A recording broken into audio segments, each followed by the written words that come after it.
I'd like to welcome you all to this session of the European Politics Seminar. I'm Laura Frater, and I am one of the many co-chairs of the seminar, along with Herrick Chapman, Art Goldhammer, David Art, and Jim Cronin. I don't think I've left anybody out. At a time when democracy itself is under attack almost everywhere, it seems, and many of us kind of look with despair at the current political climate, it's somewhat refreshing to think about the history of social democracy and its promise for perhaps a better future. It can certainly tell us a great deal about how its policies, its programs, Social Security, worker protections, housing protections, equal rights, and the list of course, long, how these things have the potential for facilitating stable polities and democracy. And we have with us today a distinguished panel of speakers who are going to talk just about just that. E.J. Dionne and James Kloppenburg will discuss their forthcoming book, The Promise of Social Democracy, The Fight for Justice in American and European History, and Daniel Ziblatt will offer comments. I'm going to be very brief here in my introductions and not mention all of their many books so that we can get right to the discussion. E.J. Dionne is university professor at the McCourt School of Public Policy at Georgetown University. He's also a senior fellow at the Brookings Institution. He is a journalist and political commentator, a former op-ed columnist for the Washington Post, probably among numerous op-ed columnists for the Washington Post. A contributing opinion writer at the New York Times and a commentator on NPR and at MSNBC and PBS. He's also the author of numerous books. Our divided political heart, the battle for the American idea in an age of discontent, One Nation After Trump, a guide for the perplexed, the disillusioned, the desperate, and the not yet deported, which he co-authored with Norman Ornstein and Thomas Mann. I think we need an update on that. His most recent book is Code Red, How Progressives and Moderates Can Unite to Save Our Country. James Kloppenburg is Charles Warren Research Professor of American History at Harvard. He is a specialist on American and European politics and political thought. His book, Uncertain Victory, Social Democracy and Progressivism in European and American Thought, 1870 to 1920, won the Merle Curdy Prize from the Organization of American Historians. His book, Toward Democracy, The Struggle for Self-Rule in European and American Thought, won the George Mossey Prize in Intellectual History from the American Historical Association. Our commentator, Daniel Ziblatt, is the Eaton Professor of Science of Government at Harvard and the director of the Center for European Studies.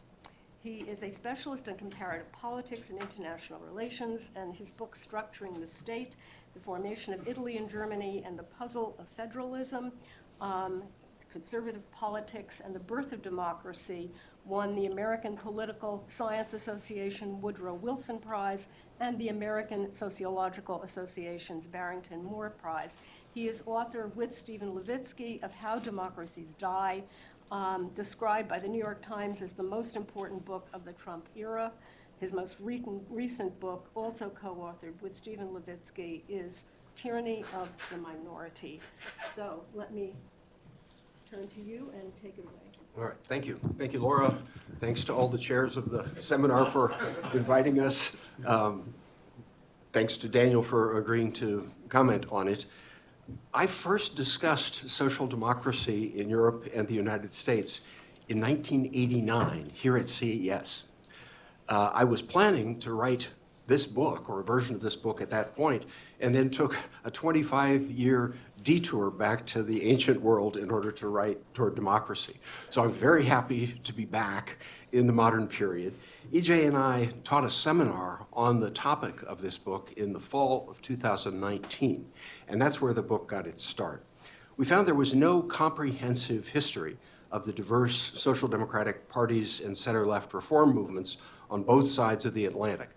No study that connects the social, intellectual, political history of different European nations with the history of the United States.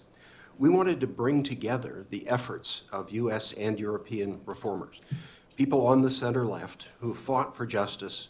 We wanted to bring it together into a single critical analysis. It's not 30 separate histories, but a single intertwined history on both sides of the Atlantic. E.J. and I are convinced that there is no typical social democracy, no model from which others deviate. Every nation is different. Switzerland and Belgium are as exceptional as Sweden and Italy. Modern France is as surely a nation of immigrants as the United States. Our book shows how and why the distinctive historical dynamics of each nation shaped the outcomes we see today. In around 20 minutes, I want to provide an outline, an overview of our book. Then E.J. will talk about some more recent developments. Progressive and social democratic reform movements grew from the efforts of an organized working class seeking justice in a new industrial economy. Our book begins with a wave of strikes in the late 1880s and early 1890s at Pullman and Homestead in the US, and by steel workers, miners, dock workers, and textile workers in Britain, Germany, and France. We focus attention throughout the book on labor unions as much as we do on the efforts of political parties and the women, immigrants, and racial minorities so long prevented from participating in public life. Social democrats sought robust regulation of capitalist economies, and they've also advocated workers' control of the workplace, or industrial democracy. In the US, those efforts have from the start confronted divisions of race, ethnicity, religion, region, and gender. Variations on the IWW slogan, Solidarity Forever, have animated labor movements throughout the industrialized world, but nowhere has the working class been divided in more ways than in the United States. Our book emphasizes the difference between the workforces of Northern Europe, which until recently have been relatively homogeneous, and the far more heterogeneous population of the US. American workers often did not even speak the same language, literally, as well as figuratively, and instead of seeing each other as brothers and sisters, they often viewed each other as enemies. The ideal that galvanized the Swedish Social Democratic Party was the Folkshemmet, or people's home, a concept of the family in which all members share a common bond and all are treated equally. Variations on that theme were central to social democratic parties across Scandinavia. With the surge of immigration throughout Europe in recent decades, formerly homogeneous and solidaristic populations have turned increasingly against newcomers and against each other, with serious consequences for social democracy.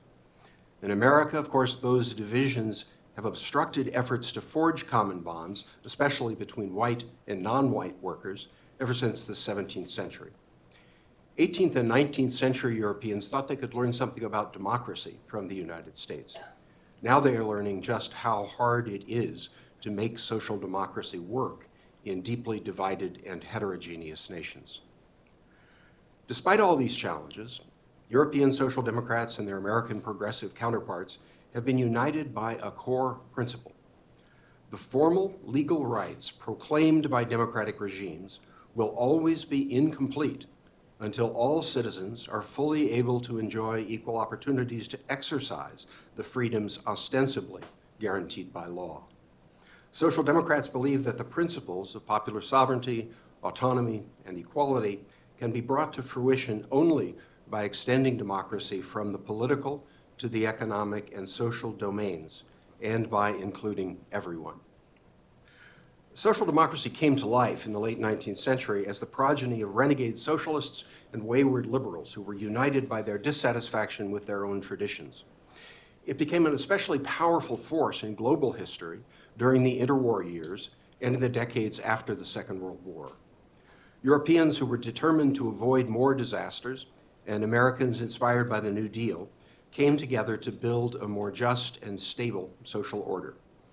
At its peak moments, particularly in the 1950s and early 1960s, social democrats were joined by Christian Democrats in Europe and by liberal Republicans in the US.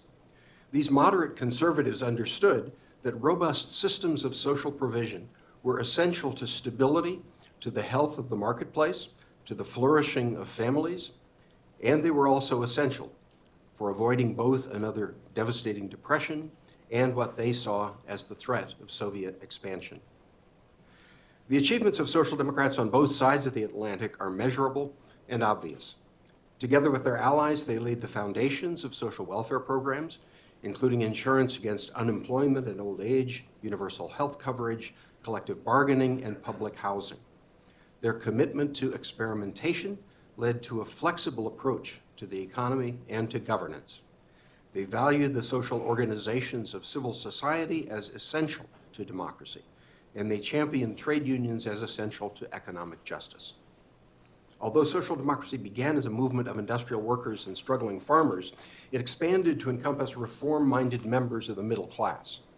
It was by forging cross-class coalitions that center-left parties managed to succeed as much as they did. Social Democrats accepted the utility of markets, but did not deify them. They believed in the creative use of energetic government, but demanded that government respect individual rights and freedoms. Social Democrats have long insisted on the possibility of achieving justice through democratic reform rather than revolution, a strategy that required making concessions to broaden their appeal. But these were concessions with a purpose, the aim of winning over new voters and building governing coalitions. The goal was to achieve incremental but measurable social changes that address the immediate needs of the working class and marginalized populations, changes that pave the way for future and further improvements. To use the title of Michael Kazin's recent book, Building These Coalitions was What It Took to Win. Social Democrats have been as committed as liberals and libertarians to freedom from state oppression. They demanded both liberty and equality. They opposed dictatorships of all types, including a dictator of the proletariat, as well as Nazism, fascism, and Stalinism. But crucially, they also embraced everyone's freedom to develop their capacities, to exercise autonomy, and to enjoy opportunity. This second conception of freedom, positive freedom, demanded greater equality of condition. To achieve that goal, Social Democrats have endorsed various forms of state intervention to regulate the economy, to break up monopolies, to strengthen unions, and to protect the interests of the middle as well as the working classes, and to protect the least well-off, those who do not benefit from glossy increases in a nation's GDP or its equities markets.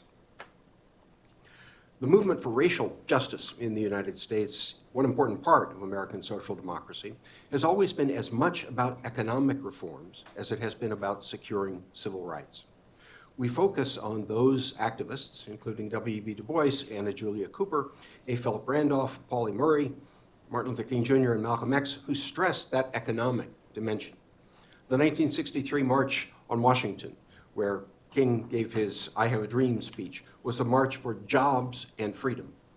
Not just rights, not just freedom, jobs and freedom. Social Democrats have championed systems of progressive taxation to redistribute resources and fund programs to ensure education, health, and economic security for all citizens.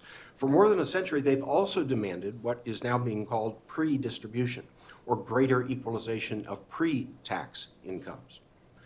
Social Democrats throughout Northern Europe have had much greater success than American progressives in shrinking the gulf that separates the wealthy from everyone else.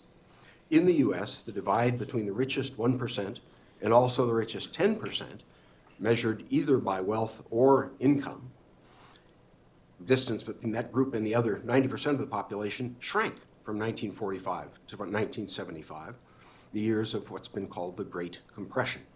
Now it grows more pronounced every year. Why is that so? Well, Thomas Piketty has shown that all center-left parties increasingly depend on party leaders and voters who are not members of the working class, but instead often belong to the wealthiest 10% of their nations, what Piketty calls the Brahmin left. And those people have proven less enthusiastic about shrinking the wealth gap than earlier social democrats were. Today, when democracy finds itself under attack from regimes that claim to foster efficiency through authoritarian rule and from growing movements of the far right, social democrats can counter with compelling examples of effective governance, political stability, individual freedom, and sustainable, widely shared economic growth. In a time of religious, cultural, racial, and ethnic contention, social democrats' defense of a common citizenship, a citizenship built on mutual assistance and reciprocal responsibilities, offers a firm foundation for pluralist societies that respect the core freedoms of speech, religion, political action, and communal association.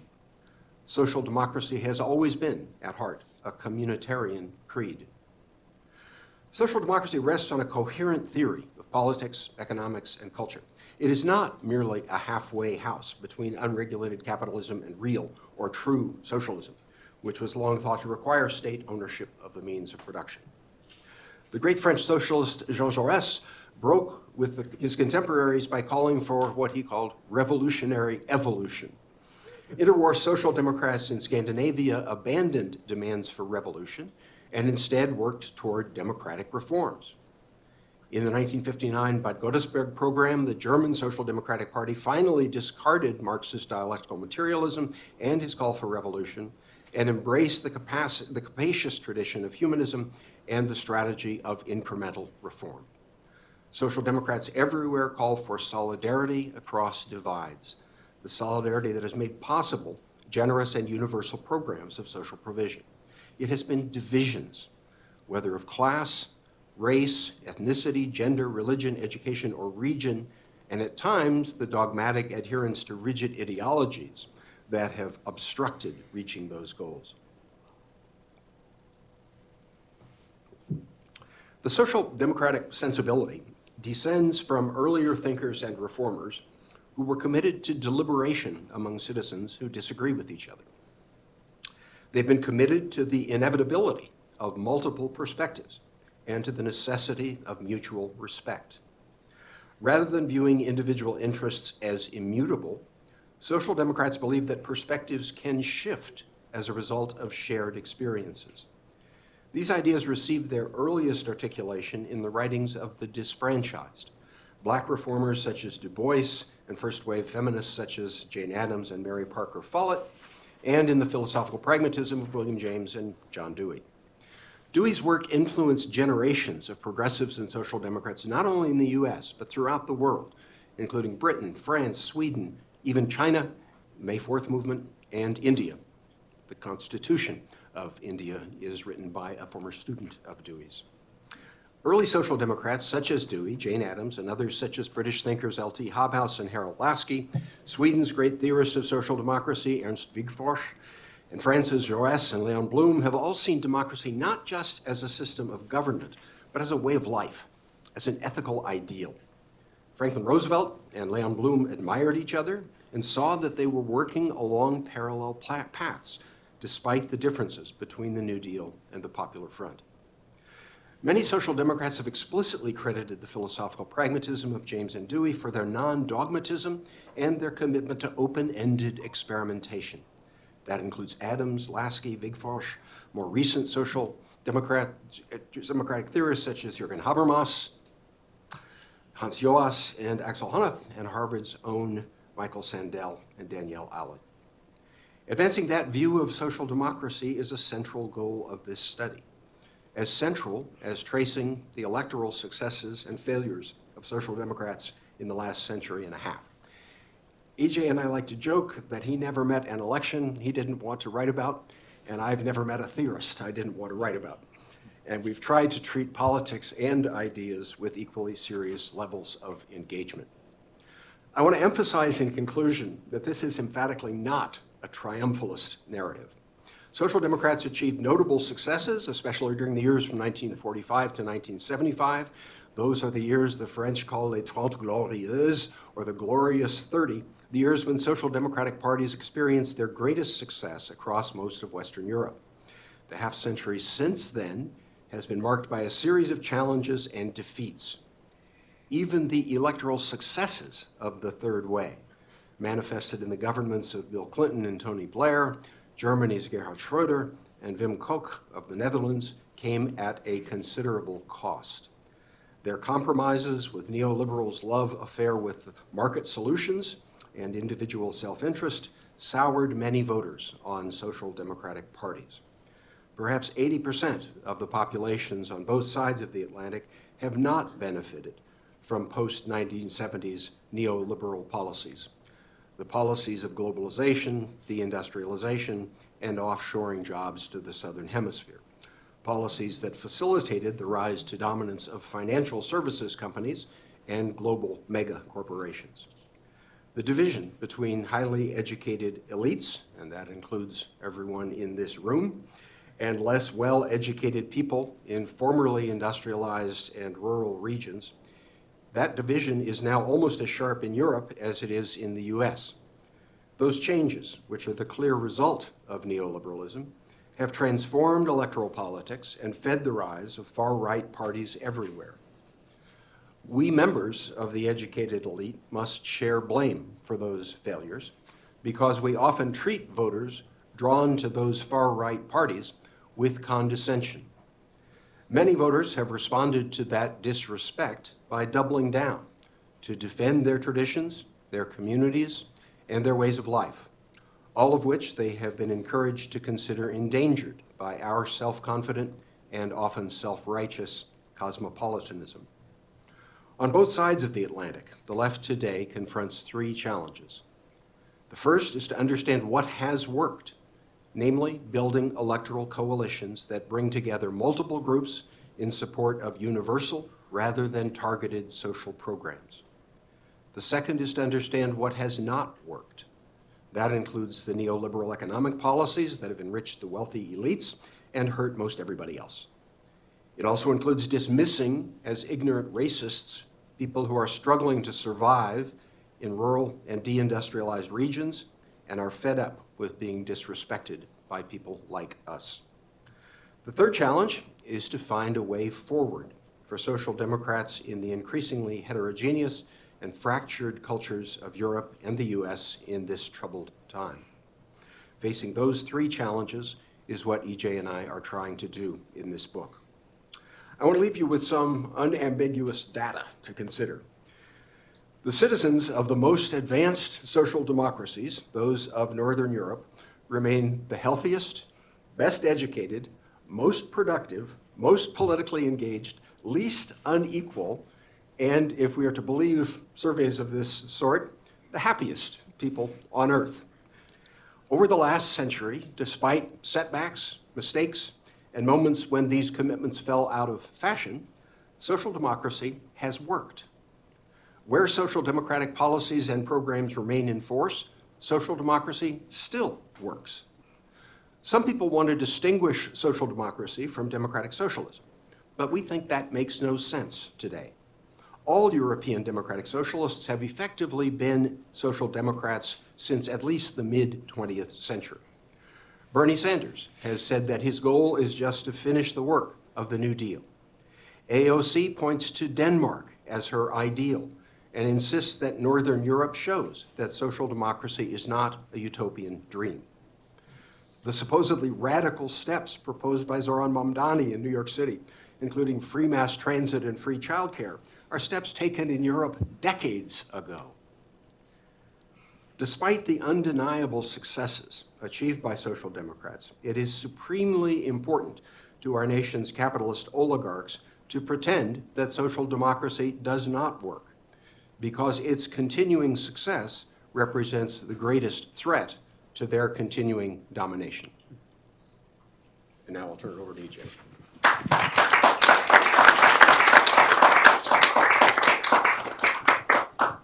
It's hard to speak after your great co-author gives an inspiring speech. I just want to say that when you cited the Jean Jaurès thing, it reminded me of that old parody of a social democratic rally. What do we want? Gradual change. When do we want it? In good time. And the way our argument in our book is that it's a bit more than that. I want to say it's really wonderful to be here. A lot of my interest in this topic began at this university a long time ago, taking courses from people like Charlie Mayer. The philosopher Michael Walzer probably turned me into a social democrat. In a great class he taught one year, a debate between Walzer and Robert Nozick called Capitalism and Socialism, which, as Jim and I would argue, was probably capitalism and social democracy. Bill Schneider, who gave a seminar here called Working Class Politics, and he and Gary Oren turned me on to political numbers, which makes Jim's observation that we've shared absolutely right about someone who really likes to write about elections. And there are three people in this room to which we owe direct debts. One is Gary Gerstle for his great book on the rise and fall of the neoliberal order. Jane Mansbridge, whose book, Beyond Adversary Democracy, published more than 40 years ago, influences me today and has some echoes in our book. And my old friend Bob Kuttner, whose book, Can Democracy Survive Global Capitalism, has some really fine work done on social democracy.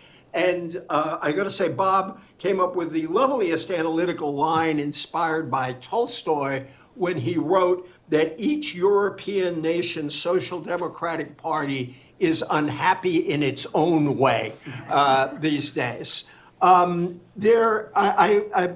because I'm a journalist, but partly because I thought it would be a way to illustrate some of the themes of this book, but also some of the real problems social democrats face.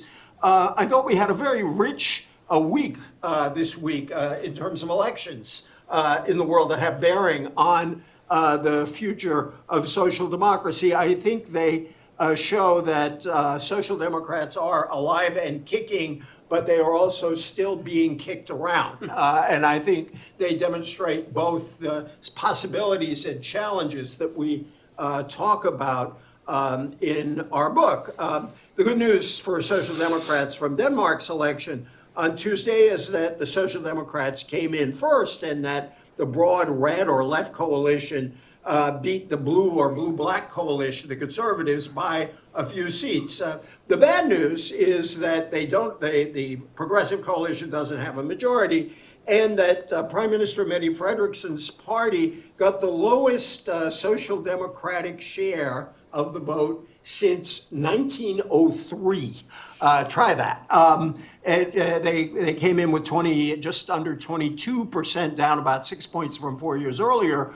If you when you want to compare that to something in the 90s, the Social Democrats in Denmark were getting in the 35-37% range. I think one of the things, yet Ferguson still has a decent shot at forming the government, and that is partly because of the help she got from Donald Trump. She called this election because people in Denmark supported the government in its opposition to Trump's proposed takeover of Greenland. While she may prevail and become prime minister again, she would have done much worse, I think, without that fight. We saw a Trump effect also in Australia when the Labour Party got reelected by a landslide, and also in Canada with the victory of the Liberals. One of the things that Denmark illustrates that we write a lot about in the book is that the fragmentation of European politics in its way and in our politics in our own way, and I'll get to that in a bit, that fragmentation has been a major problem for social democrats. And I'll get to this in a moment, but it is both a revolt from the left against social democratic compromises and a revolt from the middle-class liberal side, middle-class liberals who often who want a somewhat redistributed politics, but do not think of themselves as social democrats. The big gainers in Denmark were both two parties to their left, the Green Left and the Red-Green Party, but also the Democratic People's Party on the right. And I think the other point that we talk about in the book, and that is extremely difficult, and I'd be curious for Dan's views. By the way, I want to say about Dan Ziblatt, you all know him as a brilliant scholar and writer. When I came to teach here 5 years ago, I had a lot of friends here. The first new friend I made was Dan Ziblatt, because he called me on the phone, having never met me before, and said, I want to have lunch with you. So in addition to all those achievements, he's a really lovely human being. And I'm not buttering him up to say nice things about our book. I really believe that. But I think that one of the issues that we grapple with in the book, and that social democrats need to grapple with, is immigration. And how do you deal with it? And Frederikson's experience has been cited a lot as proving that a much harder line on immigration can benefit a party of the center-left, bring back working-class voters. And there was some of that happened, and that's how she got to power in the first place. And she did initially marginalize the far right. I think there are some evidence now that there are also challenges to that policy, because some of the defections from her went to parties that were more pro-immigrant, both liberal parties, sort of left liberal parties and left parties. And you're seeing Keir Starmer in Britain run into some trouble in this sphere. So actually finding the right balance on immigration here and there is a huge problem. France had a wonderful set of municipal elections this week. And I won't go on too long except to say that the Socialist Party, which had been on its back in national elections, its candidate for president fell below 2%, which is unheard of. This is where François Mitterrand ran the country for a long time. It's a strong socialist party. They did extremely well in big city municipal elections, hanging on in Paris, hanging on in Marseille, in Lille, winning in a green supported by the socialists, won in Lyon. And heartening for those of us who worry about the far right. The far right did make gains in southern France, where they had been strong, and in smaller cities, but none of the urban breakthroughs that they hoped for came to pass. What's fascinating about France, and this shows again the splits on the left, is that the socialists have been eclipsed for a while by a farther left party, the France Insoumise, led by Jean-Luc Mélenchon. In this election, the balance seemed to shift back to the Socialist Party. And there is at least the possibility now of a center-left reconstituting itself and having some shot at power. Lastly, well, not lastly, almost lastly, in Germany, in Rhineland-Palatinate, this is where Social Democrats are still being kicked around. This is a state in Germany that the Social Democrats had run for 35 years, and they lost to the Christian Democrats. Now, the good news is they lost to the Christian Democrats and not the far-right AfD, and that these two democratic parties, well, the parties will govern together in the wake of this election. But the social democratic decline is something that has not been arrested since the last election. And in Munich, just showing how social democrats are under pressure from all over the place, Munich ousted a long-serving SPD incumbent mayor, and the Greens took over City Hall in Munich for the first time ever. It's fascinating to ponder the Greens running Munich, but they have an interesting history down in Bavaria. The unalloyed good news was in Italy, where Italian Prime Minister Giorgia Meloni lost a constitutional referendum to reform the judicial system, reform, in her view, undermine in the view of its critics. And it was a pretty decisive defeat. 54% voted no, on a much higher turnout than people expected. The motive force against the constitutional amendment came from the left, parties of the left. And again, this is a good news, bad news story, because it showed that when they came together in a particular cause, they could win a substantial majority. The bad news is that there's no evidence that these forces, the Democratic Party, which grew out of the old Communist Party as the Communist Party became more and more a social democratic party, and the Five Star Coalition united here. Whether they can hold that unity going forward is under question. So I think all these elections illustrate themes in our book. I mean, we think it's clear that the struggles of social democracy reflect the difficulties of a movement that has found solid ground elusive really for more than half a century. Two economic crises, stagflation in the 70s and the Great Recession that began in 2008, disrupted the form of capitalism that social democracy had tamed and also used to support a social system that underwrote the broadly shared prosperity that Jim discussed. The first crisis in the 70s pushed many center-right parties in the US and Britain especially, but elsewhere as well, to abandon their political and intellectual co-ownership of welfare state capitalism and to seek economic salvation through a less regulated and increasingly less equal economy. The center-left, faced with the seeming failure of Keynesian approaches in the stagflation era, also moved, by the way, the decline of Keynesianism, it was written somewhere that if they knocked over statues of Lenin in Eastern Europe, in economics departments throughout the 80s, they were knocking down statues of John Maynard Keynes. Unfairly, we argue, by the way. But the center-left moved in a laissez-faire direction for political reasons, but also, and this is true in Sweden and not just in Britain, Denmark, not Britain, Germany, and the US, because there was fear that the old social democratic model could not adequately sustain employment and provide as much provide enough growth for social provision. Jim spoke about the third way and neoliberalism, but it's important to remember that those third way parties enjoyed considerable political and economic success for a while. In 1998, which you might say was the peak of third way thinking, social democratic parties or labor parties were in power in 13 of the 15 European Union countries, not always as leaders, in most cases as leaders, but at least in coalition. That's 13 of 15 centrist liberals led in Canada.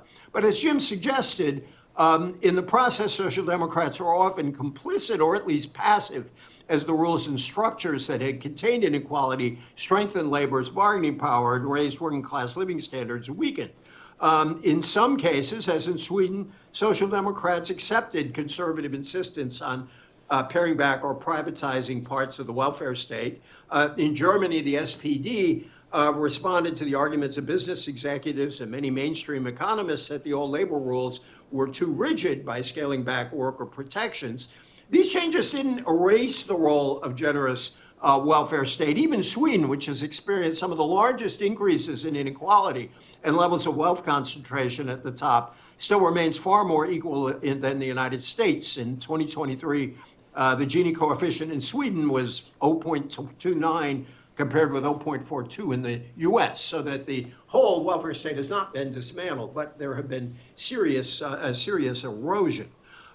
In the meantime, the globalized labor market created new forms of wage competition that drove down wages in the better off democracies, but just as important, eliminated many blue-collar industrial jobs altogether. One of the things I'd love us to discuss is how the changing nature of the labor market, the decline of industrial work, has been not fatal, but a huge blow to social democracy, because it was a huge blow to private sector organized labor.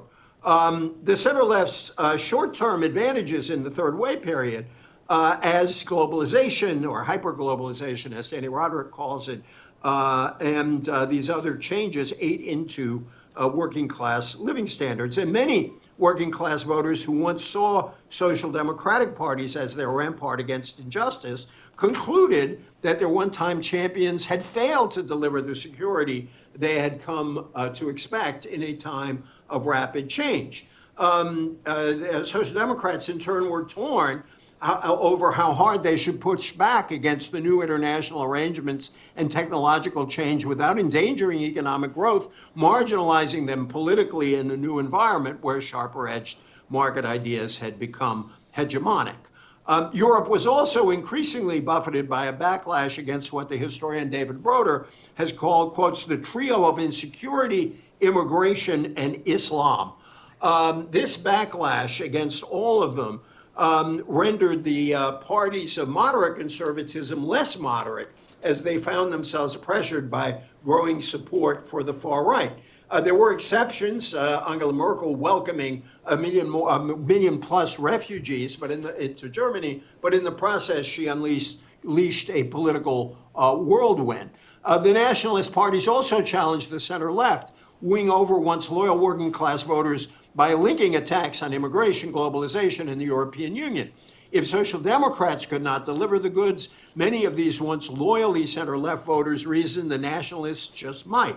Working class also noticed, as Jim said, that the center-left was more and more under the influence of well-educated, urban, and affluent social liberals. And the right stepped up its appeals to workers by engaging in its own form of class warfare, a form of class warfare that went back to the 70s and 80s, but got more and more powerful, which was rooted in educational status rather than in occupation or income or relationship to the means of production.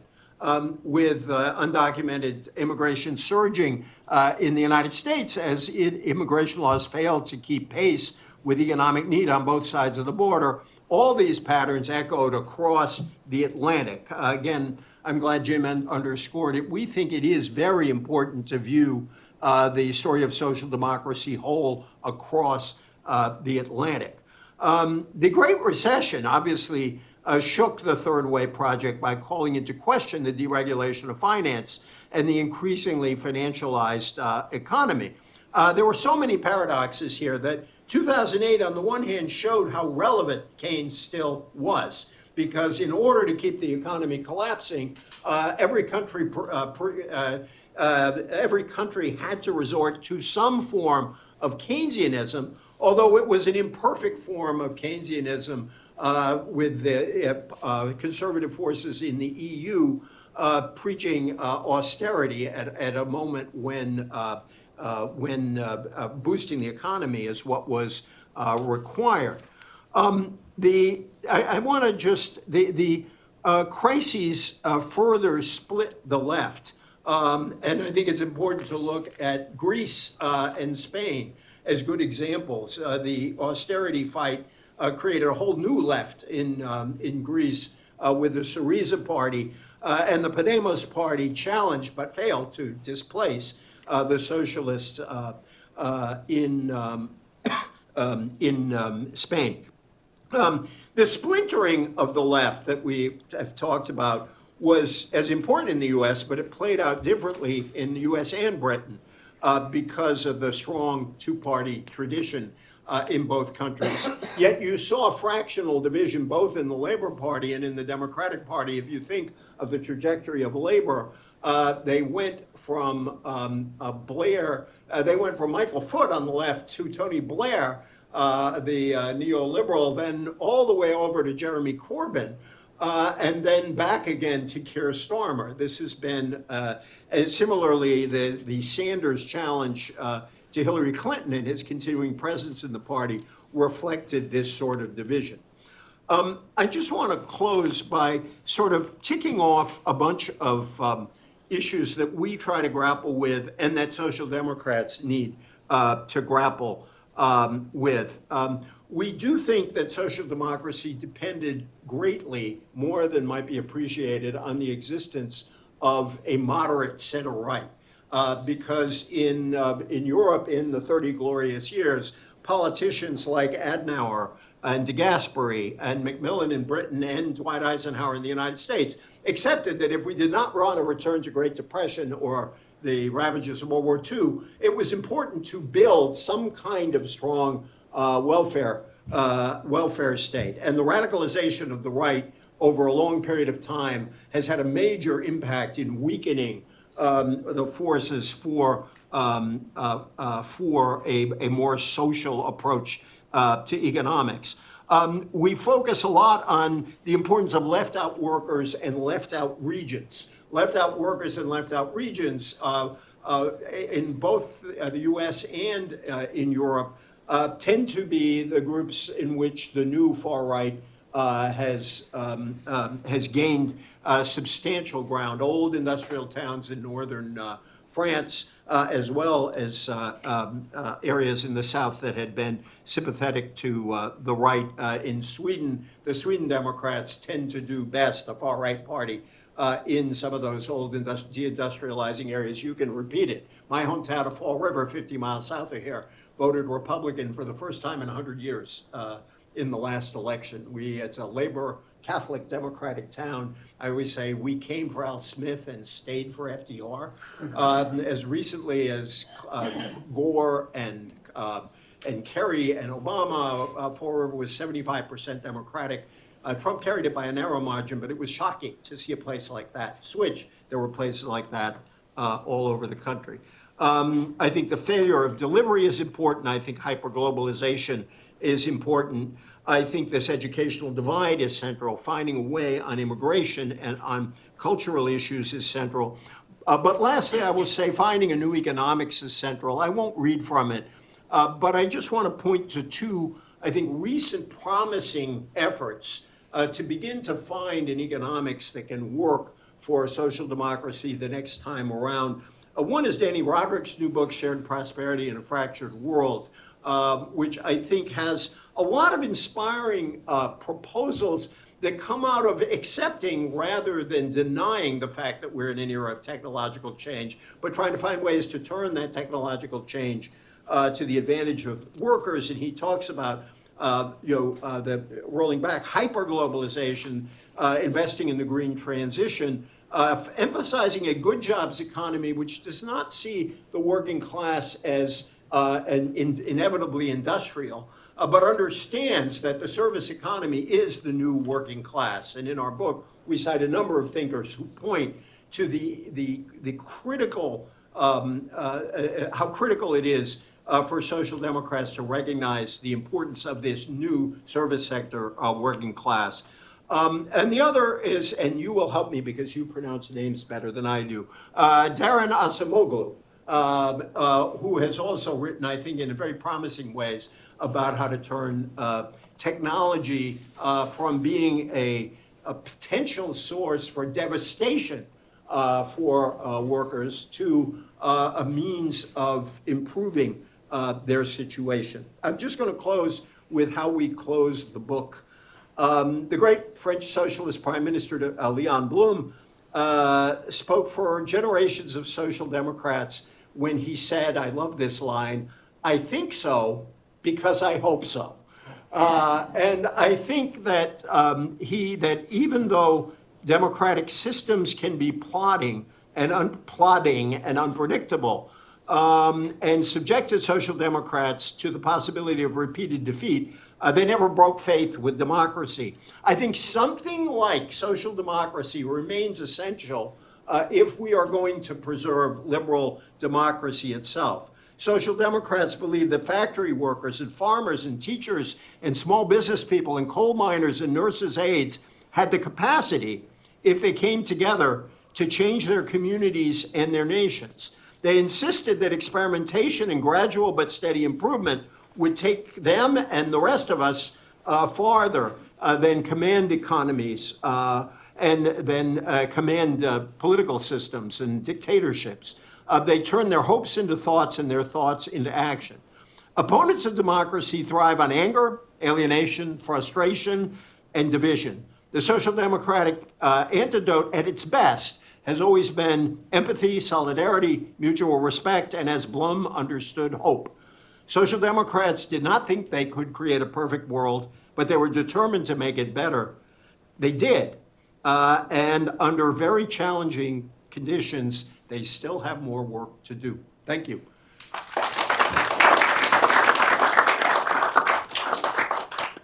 Great, thank you. Great pleasure to be asked to do this and to comment on the book. This is the book right here, 700 pages. I have to say, between the two of these gentlemen here, I mean, this is maybe a ridiculous analogy, but so I watch a lot of basketball, and I kind of have have the feeling of being like a G League, that's like the development league facing off against LeBron James and Luka Doncic. I'm not sure. I'm not going to say who's who, but in the sense that the scope of knowledge and range of knowledge, historically, intellectual history, elections around. I mean, this is like.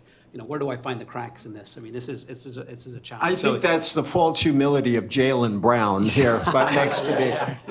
But thank you. So no, really a tour de force here, sweeping history, intellectual history, as you heard in the first part, description across many countries of what's happened, and really excellent. What I would call contemporary history of the 1990s that I think is really.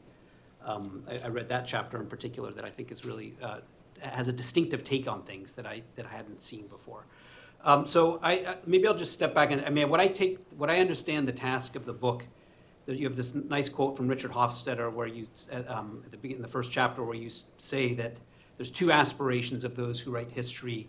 One is to focus in a neutral, scientific way, look back at history and reconstruct what happened. And then the second aspiration, as Hofstadter wrote, writing in 1968, as you note, the terrible urgency of our political problems point in another direction, play on a pragmatic impulse, the desire to get out of history some lessons that will be of use to the world. So it seems like that's what you're trying to do, is both of those things at the same time, and a reconceptualization of history, of social democracy, as well as having that help us understand what to do in the present moment. So that's a tall order, but I think you do it. And on the first point, and I'll probably deal less with this, the kind of the intellectual history, I think, which is in some sense the underpinning. What I think is so ambitious and interesting about this is, in a way, what it's being offered, and you don't quite say this explicitly, so I wonder if this is right, that a kind of reconceptualization of social democracy, and to make the case that Marxism, for instance, is only one strand, and maybe an overstated strand, and that there's a much richer set of strands, rooted in R.H. Tawney and Christian socialism, and John Dewey, I think, seems to be. So I kept wondering who are the heroes of this story, and you were never quite explicit about them. You cite certain people a lot, so I sort of John Dewey certainly is one, and so if we think of social democracy as a form of democratic politics, more than just elections and proceduralism, the kind of things that I usually study, but really much more, as you put it, as a way of life, and not only of the organization of the politics, the economy, but also society as well. And think of this as a reformist, pluralist, anti-determinist kind of agenda, which is a kind of certain habit of mind that you're describing. So I found that all very compelling, that's sort of the foundation, the starting point. So I guess I have fewer comments on that. Two questions about it that I didn't quite, that I wanted to know more about is, where does ideological innovation come from in this story? And so one of the things that you ask in the early chapter is, where you hope by showing where reformers are able to succeed in the past, we can learn some lessons for the present. So if that's the case, then we want to know, where does ideological innovation come from? And at least in the American context, you tell two different stories, but you don't make a big deal about them, which is the 1892 Populist Party program and the 1912, so a third party campaign, the 1912 Progressive Party platform of Theodore Roosevelt, that you note that Jane Addams gives the nominating speech, I think, for Theodore Roosevelt as the Progressive Party as a third party candidate. In both cases, these are failures. The parties don't get into office. But in both cases, if you look at their party programs, this is the foundation of American liberalism. The direct election of senators, inheritance tax, progressive income tax, women's right to vote, everything that we think of as modern progressive liberal politics originates in these two third-party campaigns. And so it's interesting to think about, at least in the American context. I usually am not a supporter of third parties. I think you waste your vote and so on. But it's also interesting to think that actually this is where maybe innovation comes from. So I'm curious on that. So that's one question on the kind of ideological the history.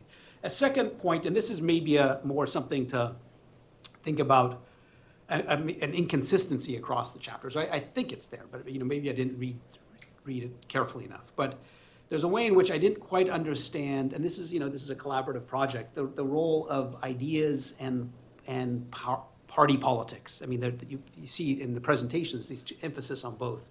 You both are interested in both as well. But I had this sense in the earlier chapters or the historical period that thinkers had an impact on these programs in a kind of less instrumental way. By the time we get to the 1990s and the Democratic Leadership Council, and we sort of have the idea that that the third way, these guys are just thinking of ideas to figure out how to win elections. Whereas in the earlier period, the ideological innovation seems to be more genuine. I don't know if that's right. I mean, I tend to think that in politics, the greatest ideological innovations come from political crises. I mean, they don't come from seminar rooms, unfortunately. Sorry. They come. You think of the Gettysburg Address. It's Lincoln faces a political challenge. He has to write a speech, and in the process, he crafts a new way of organizing, thinking about politics. Or you think of many of Obama's speeches. They're written in a political moment, and they have to come up with an ideological innovation. And so I just wondered if you had a model or If maybe that's changed over time, and then maybe that's one of the sources of failure. But I just wonder, how do new ideas enter the fray? What's their relationship to instrumental party politics? So again, I'll come back to this quote that you have, or that's the quote, it's a line that you have where you set out your task. You say, by showing, this is a quote from the book, by showing how and why earlier reformers were able to succeed in advancing the cause of equality in the face of entrenched wealth and power, we intend this book to demonstrate that such an effort is not only possible again, but also essential to the survival of democracy itself. So that strikes me as a great agenda.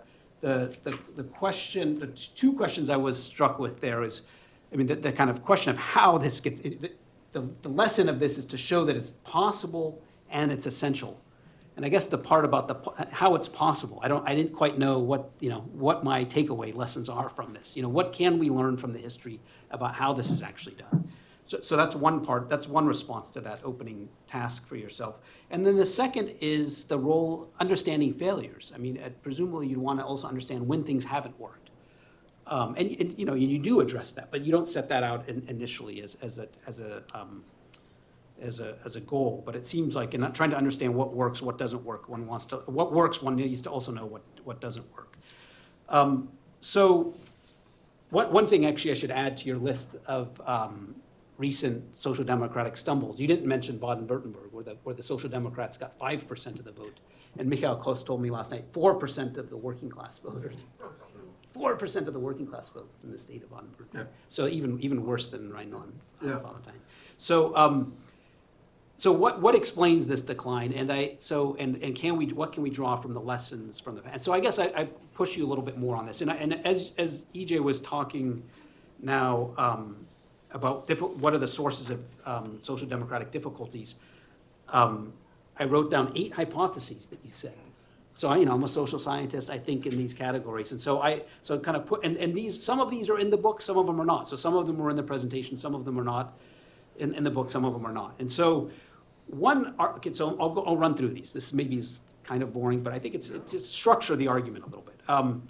So one idea is that and this is Sherry Berman's argument, I would say, which is that the social democrats in the 1990s moved to the right on economic issues, and it was not an unforced error, in effect, and it was a kind of mistaken embrace of neoliberalism. And it wasn't necessary, and they did it, and they've opened the space for the radical right. I think you give an argument that I find more convincing, which is from the account you give of the 1990s, again, a great chapter, is that this is being done for political reasons, because Clinton and Blair and Schroeder to a degree as well, they've been in the electoral wilderness, and their perception is this is the way you win power. You need to get back into power. And so it's a more I read it as a more sympathetic picture. that they were facing the political reality. And again, I kind of remember living through this period. And you think, well, the alternatives are, 20 more years of Republican rule, or do you get a new Democrat? This is actually and one of the other interesting things that I think is a little bit of a counter the dominant narrative in your account is that you make the case that Clinton in 1992 doesn't run as a neoliberal, but runs as almost a populist, and that NAFTA is not the core of his campaign, and that my friend Kuttner is wincing. I just want you to know. Yes, go ahead. Yeah. So, but I think this is interesting. Different take, and that he adopts it only later and reluctantly is the way you put it. So, and so it's interesting. Why did he do this? And it's they think that this is maybe it's a mistaken electoral calculation, but it seems to work pretty well. They do win re-election. They lose the 1994 congressional election, but it seems to have been a pretty effective strategy. So that's the second hypothesis. The third hypothesis, and this is one that you do rely on in the book, which I find not convincing, I have to say, is the kind of Engelhardt thesis that there's been a rise of post-materialist voters on the left. And so there's just no more materialist voters on the left, and all the materialist voters are on the right because they vote on cultural issues, and so the social democrats don't have a base. And I guess maybe so anyway, it's just worth pointing out that that's a hypothesis that you explicitly embrace. But that's only one of 8. But in the book you say this is the one that you sort of you don't explicitly say it, but you bring it up quite often. A fourth hypothesis that you mentioned in your presentation just now is that maybe the working class has changed. And you say this in the book as well. The nature of the working class, there's no industrial working class. So the base for the Social Democratic Party has fallen away. A fifth explanation of the decline of social democracy is the rise of the immigration issue. You brought this up. A sixth is the radicalization of the right, that this somehow is, and you mentioned this as well.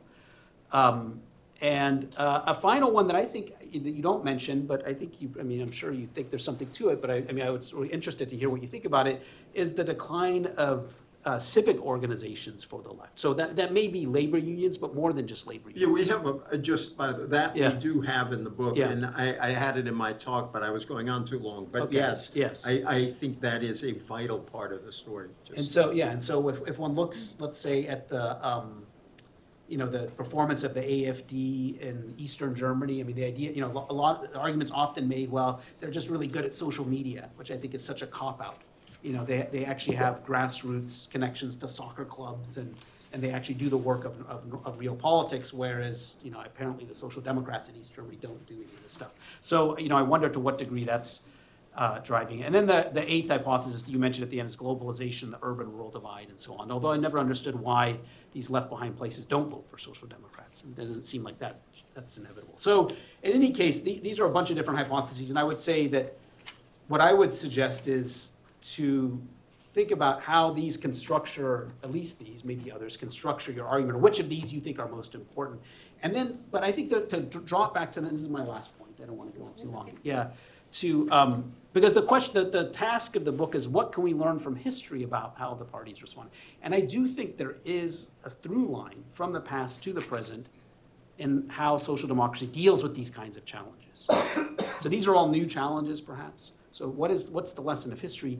So I've just spent this week giving 2 lectures to my undergraduate class on Weimar Germany. So I'm like deeply immersed in Weimar Germany. And you have a section on Weimar Germany, which is very good.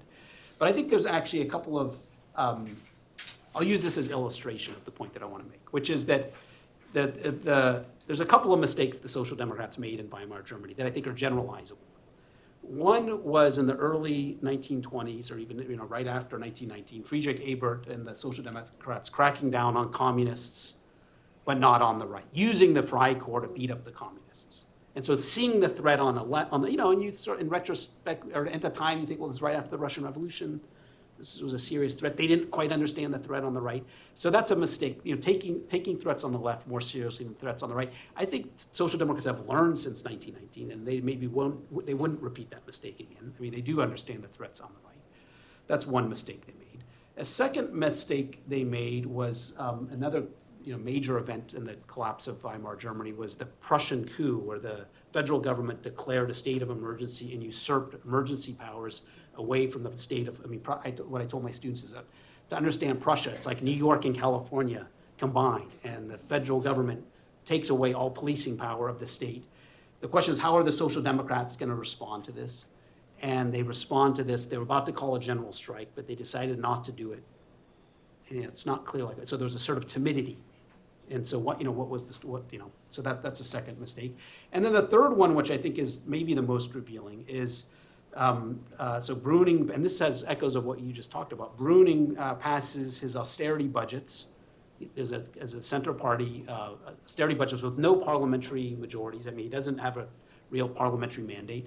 But in order to do this, he does this with the permission and tolerance of Social Democrats. And the reason the Social Democrats went along with this is because they thought, if we don't go along with this, then we're going to get the Nazis. So we have to tolerate this terrible economic policy. Okay, so that's tragedy number one that's bad about that. But what happens next is even worse, which is that industrialists, and when the economy doesn't recover because of this terrible anti-Keynesian economic policy, industrialists come to Bruning and they say, there were some small concessions made to the Social Democrats.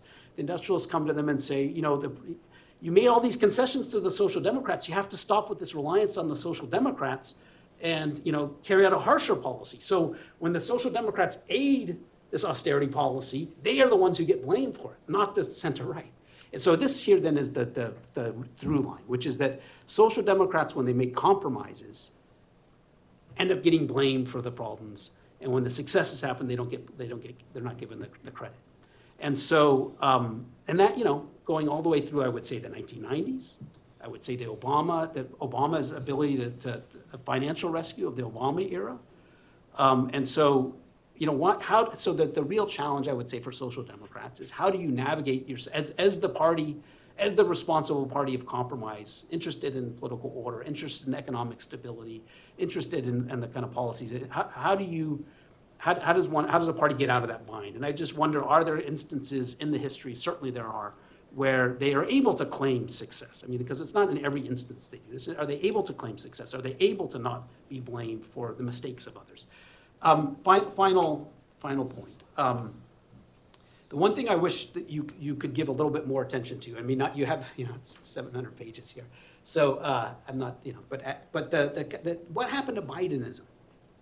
I mean, you write about it, but I feel like the history still hasn't been written. I mean, Biden was the new FDR. I mean, I was looking up again the amount of money that was spent, $2 trillion in stimulus, the Inflation Reduction Act of $300 billion. And what does this tell us about social democracy? I mean, everything we've said today about social democracy would seem as if the Biden agenda should have worked. Was it not enough? Was it too much? Was it poorly spent? Maybe we don't have the right policy tools. Was it just derailed by his? I mean, I feel like to just say it's his age and bad communication. I mean, is that it really, or does this reveal something more fundamental? And I remember in the years or the months, so starting July 2020, after Biden basically had clinched the nomination. And there was a series of there was about a 6-month period where I was on all these Zoom calls, and other people were, I'm sure too, where Biden and the Sanders campaigns joined forces, and they had this task force, they called it, where they had hundreds of Zoom calls where all the Biden people and all the Sanders people got together. They issued working reports on new tax models, electoral reforms, and it was both a great political strategy because there was all this mistrust between the Biden people and the Sanders people. It brought them together, working on a common agenda. There was all these working papers that this is going to be this ambitious Biden presidency. It seemed pretty like an exciting moment, and so it's kind of shocking to me, like what happened to that, and I don't really understand it. So I'll end it there. Thank you so much. Great. Thank you. Thank you very much. Yeah. Do you want to take a minute to respond to maybe one or two of Daniel's comments before we open this Or do we up? want to let the audience come in? Okay. And there are, Great. because there are a bunch of great. points I'd love to address, but I'd rather have Okay, more people good. get in, and then we can Good, sort okay. of answer all of it at once. All right, well, I'm just going to move across the room here because we have a lot of comments. Okay, David. Thank you so much. It was great hearing. I wonder if I could push you on one point that I'm not sure is in the book, but you put in the introduction, and that's the question of tone and Democrats talking down to voters potentially. I guess I'm skeptical of that. I'm skeptical because Democrats have had a problem with being the intellectual party since Adlai Stevenson, right? I mean, it's somewhat baked in. And to use a basketball analogy, as Pitino said, Larry Bird's not coming back through that. Bill Clinton may not be coming through that door again, right? And that's sort of the authenticity thing that I think we get hung up on. I'm super skeptical because, Republicans insult their own voters, with Puerto Rico being an island of floating garbage, and voters don't bat an eye, right, on that. So I want to hear more, right, about, I get the deplorables didn't help. I get all this thing, but is that really something that a Democrat can control? I mean, I would focus more on policies to rural voters rather than trying to imitate or be Clinton light or something like that. That's my question. I think we're going to take all these comments. Yeah, I think Yeah, we should we take take them a all bunch in, of them, and yeah. that allows Do us that. to evade every Everybody, really hard yes. question. Okay, Myra? Yeah, here's one for you to evade. What I hear is a lot of social democratic nostalgia for the 50s and 60s. Well, I know, as a feminist talking to other feminists, the 1950s and the 1960s were the era we were trying to escape and make sure that it didn't happen again. You asked the question, why did neoliberalism make inroads? I would also ask, why did social democracy fail to hear women? So that neoliberalism and a language of choice, rights, freedom, rather than family wage, family security, family this, family that, protecting male-headed households, resonated with women. And it's 1980 where the gender gap is first named. Jenny knows by Carol Muller, in a feminist analysis of why it is women were changing. Well, we now know it wasn't just women who were changing, it was actually mostly men who were changing. And they were changing partly because the center-left was moving in this laissez-faire direction that included more autonomy, freedom, choice language that women particularly appreciated and that men fought. As late as 1989 in Berlin, when the kindergarten workers went on strike, the male unions refused to support them and said, well, you know, we support strikes by real workers. We can't intervene in something like this. It would split the working class. I think, listening to your talk, I did not hear a single mention of women or gender. And I think we're talking about the past and the present as if men are the normative standard voter. And I don't think that's true anymore. I think men have changed away from women as a normative standard voter. I think the language of family got co-opted first by the right, and the idea that we are the family values parties and that we are defending the family, whatever the heck the family was supposed to be imagined to be, is the big entering wedge that neoliberalism used to co-opt social democracy. And I hear absolutely nothing that suggests that social democracy actually had a deaf ear to autonomy and freedom and choice in any dimension, especially vis-a-vis women. Could I just say real quick, I really want us to answer that because we try in the book to talk, there's a lot of truth to what you just said factually. And I think we try to grapple with that, but I think we could say more about that later, but thank you for that point. Should we take just a couple more questions and then, yeah. Okay, so back there. Thank you, very interesting. This was a lot about the agency of social democratic parties. I wonder more about the preconditions of social democratic parties being successful. 2 points on that. First, there's that old Eric Hobsbawm argument that the existence of communism, domestically or in the context of the Cold War, was a credible threat, and so conservative parties were more open to social democratic reform. And not only Hobsbawm made that argument, but also more modern political scientists, Knudsen, for example, in Oslo, make such arguments. What do you think of that now? The radical left is as weak as the social democrats are, so how is this connected?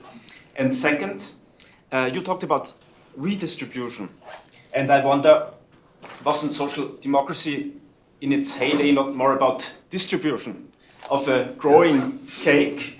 And since the 80s or so, we live in times of limited economic growth. And can social democrats be successful in such contexts? Because in the end, they might have not been so much about redistribution, but rather about distribution.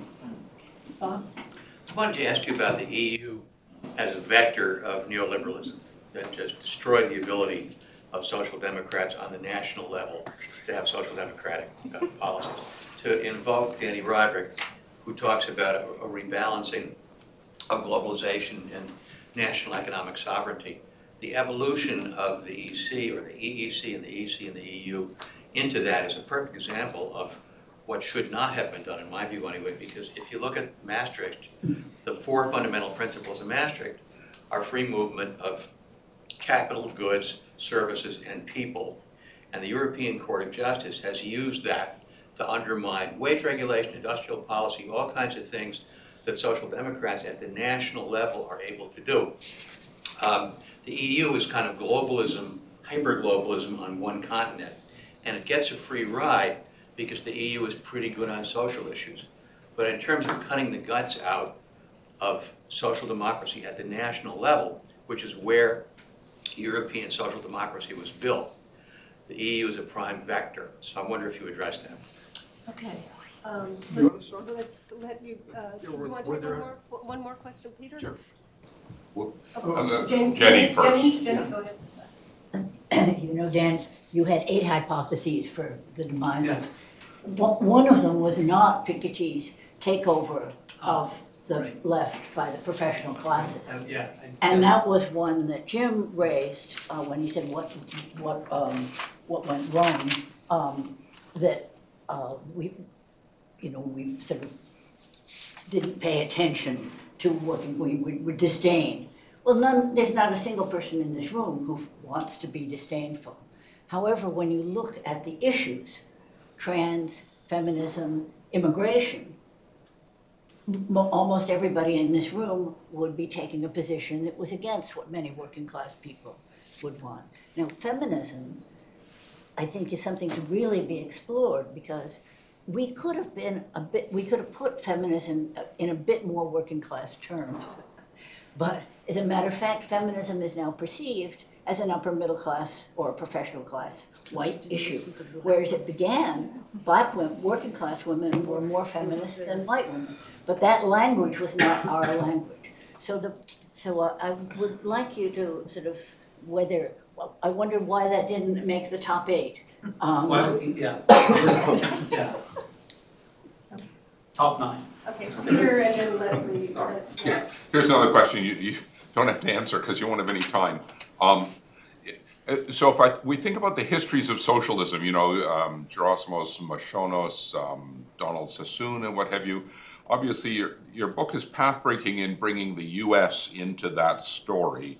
But I wonder if in bringing the U.S. into that story, if you think that in turn revises our understanding of the history of social democracy, I mean, in particular ways, or is it really, really the U.S. story is a parallel story, and or does that alter how we should think about the history of social democracy?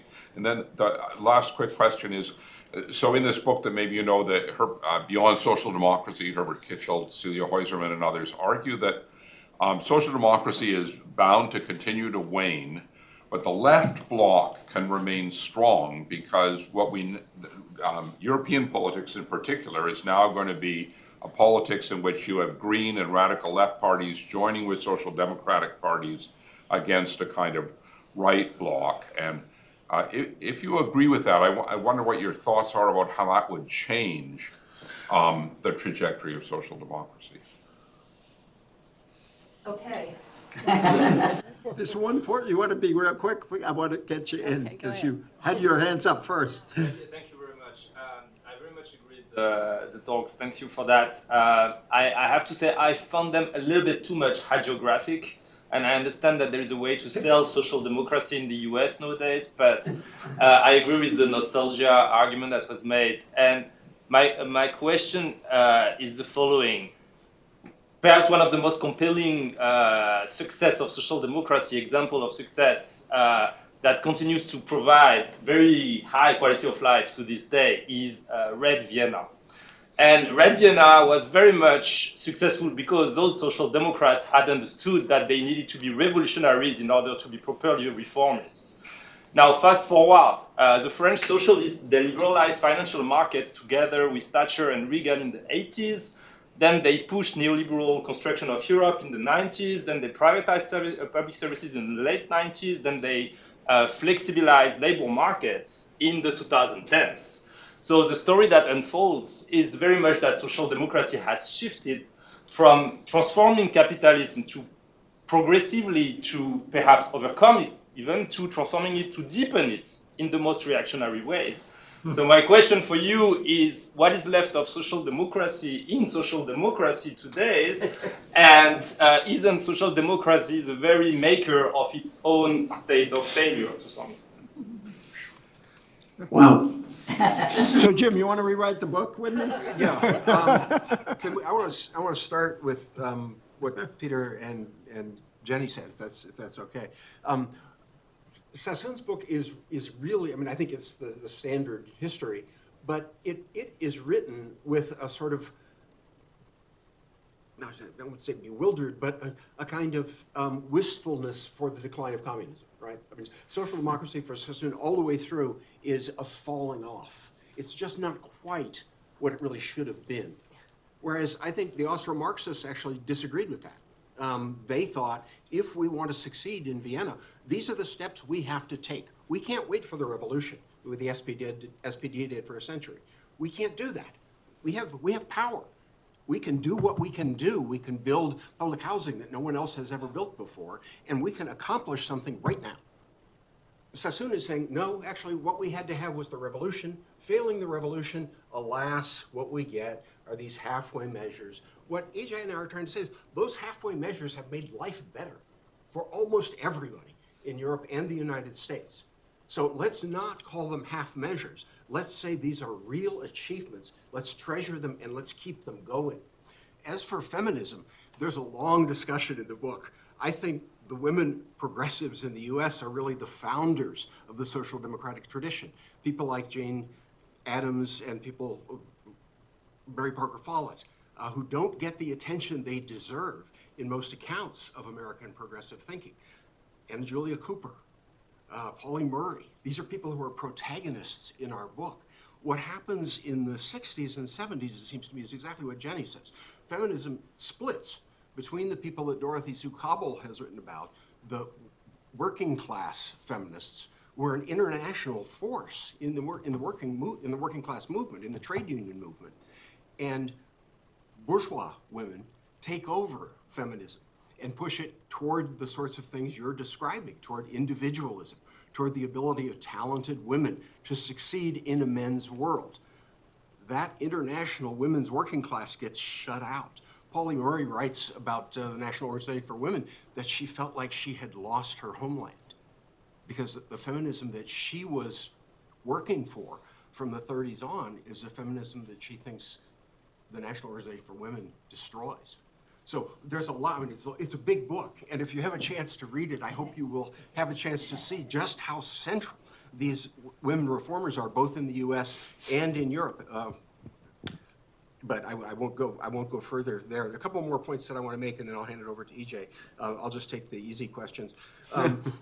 Daniel, I think this is one of the differences, I think, between a social scientist and a historian. Some of my best friends are social scientists, but I don't see any reason to choose among those 8 things. All of them are going on. But I think what we don't want to do is to say, no, actually this one is the crucial one, or even these 2. They're all crucial. And that's why telling all these different stories in a historical narrative, rather than building a model, seems to me to be what we require right now. We've had models forever, right? I mean, when I was here in 1989, I was presented with a half dozen models and asked to choose. No, I don't want to choose. I think what has happened is that these different traditions have developed in different ways because of the political conditions and the heritage of each national political tradition. What happened to social democracy in the United States? It became the mainstream of the Democratic Party, except for white Southerners. From 1944 on, when FDR delivers his State of the Union address and calls for a second Bill of Rights, the social democratic agenda is the platform of the Democratic Party. And that comes out of the Deweyians in the New Deal, people who are explicitly students of John Dewey, who say what we need is democracy, and these are the ways that we get it. So a second Bill of Rights that provides everything that European social democrats had been calling for a half century becomes the platform of the Democratic Party from 1944 on. It's what Roosevelt runs for re-election on. He gives a speech in Chicago for 100,000 people at Soldier Field with another 100,000 outside. And what he does is make the argument for social democracy. Now, most people who've written about Roosevelt say he couldn't have been serious. He knew he couldn't get this through Congress. I think he was dead serious. He kept hammering his State of the Union address in 44. And had he not died, our argument is he was ready to go back from being Dr. Win the War to being Dr. New Deal. And had he not died, it's not obvious that he would have failed. So communism, very important issue all the way through, but I think there's a kind of nostalgia on that side too, for how powerful and progressive it was rather than how focused on revolution communist parties were and how oppositional they were to social democrats who were trying to take piecemeal measures to make things better. I'll give EJ a chance to see where else I want to go next, but thank you all. These are all really good points for us to consider. Yeah, there's so much here. I do very much appreciate your point about nostalgia. It's something I struggle with a lot as we were writing this book, because I think you can, I think left and right in politics all over the democratic world have different forms of nostalgia about the 50s, and that the right tends to be nostalgic for the family relations that existed, the traditional values that existed. The left tends to be nostalgic for strong unions, a more egalitarian wage structure, and that there is a real risk of making the mistake you suggest we make here. And I think it's a real challenge to us in the book. And as Jim said, I think we don't fall into it, but there is a risk that, when I reread the book, it's one of the things that was on my mind, because I know we don't want to make an argument that the rights movements of the 1960s, whether they are obviously for civil rights for black people across the ocean, women's rights, and later LGBTQ rights, we don't want to say that was a wrong turn. But if we do not want to say that, then we have to be careful about not seeming too nostalgic for the 50s. So I think it's a struggle in trying to tell this story and in trying to grapple with the challenges that the center-left broadly and social democrats face. Second quick point on Clinton. This is so long we could argue about this all day, and Bob and I could agree and argue at the same time. You're correct. You identified the tension correctly. I do think that the political compromises that the Third Way reflected were seen as necessary and were successful in one sense, electorally, when you see how well Social Democrats did across the West with this policy. I think you can believe that and still argue that these policies had long-term problems, and that I think the center-left was in a real bind. I forgot, who is the great social scientist we quote? Kirchhoff? There's a great social scientist who made this argument that we cite in the book, that social democrats were completely stuck in a way. If they didn't go somewhat third way, they might be marginalized from the whole debate and keep losing. But if they did go in that direction, they risk losing their working class and undermining themselves in the long run. And I think that's the drama here, because some of the third way politics really were harmful in the long term to the movement. And that's where some of the rebellion on the right and the Bernie rebellion and the like came from. On Joe Biden, I actually thought we wrote more than we should on Joe Biden. So I thought we could talk about, a couple of things about Biden. One, he, like every incumbent government in that period, ran into the buzzsaw of post-pandemic inflation. And there's no incumbent, where a colleague and I were talking about that, no incumbent party won in that period because of the post-pandemic inflation. That's just a reality. Number two, the parts of the Biden program that were enacted permanently tended to be the investment program that was long-term, and it did actually invest mostly in the left-out areas of the country. A lot of the investment that was for green energy and the like went to areas that voted overwhelmingly for Harris the next time around. But the idea of trying to use these investments to lift up those areas was very much part of this. None of the parts of the program that provided broad, immediate social benefits were made permanent. Child tax credit was never renewed. The whole care economy agenda was never passed because they lacked 2 votes in the Senate. So And then Biden, unfortunately was not the most effective advocate for his own program. I mean, he had his moments, but it's so that you're right that this is a challenge because a lot of social democratic parties picked up on the Biden agenda. Albanese and Starmer both ran on versions of his green policies. So I do think that is a real challenge. One other, the EU as a vector of neoliberalism. I want to talk to you more about that because we quote, for example, in the book Richard Tuck's argument for Brexit, which was a whole argument about how the EU undermined the power of national parliaments, and he envisioned a Brexit. He was sort of against Brexit from the left for some of the reasons you describe. And I think the EU story is one where it promised to be a social democratic vehicle, and the whole idea of the of the EU as a social, pro-social, pro-egalitarian body was undercut in that austerity period. And your material on the on the court is something we don't deal with at all. But I want to discuss that more. The last point, quick point, we talk a lot about predistribution and not just redistribution. You're absolutely right. The whole social democratic bargain involved labor agreements, involved strong unions. It involved income before you needed the redistributive measure. So it was a combination of high wages and a high social wage at the same time. But we don't ignore that point. But the last thing I just want to go back to the and the last point, I guess I'll close here. I agree, partly because of the nature of how our labor was divided, that there is more emphasis on social figures at the beginning of the book than than in later parts of the book. I actually do think that whether you like them or not, the DLCers were intellectually innovative. I think that the sort of whole Bernie Sanders movement was intellectually innovative.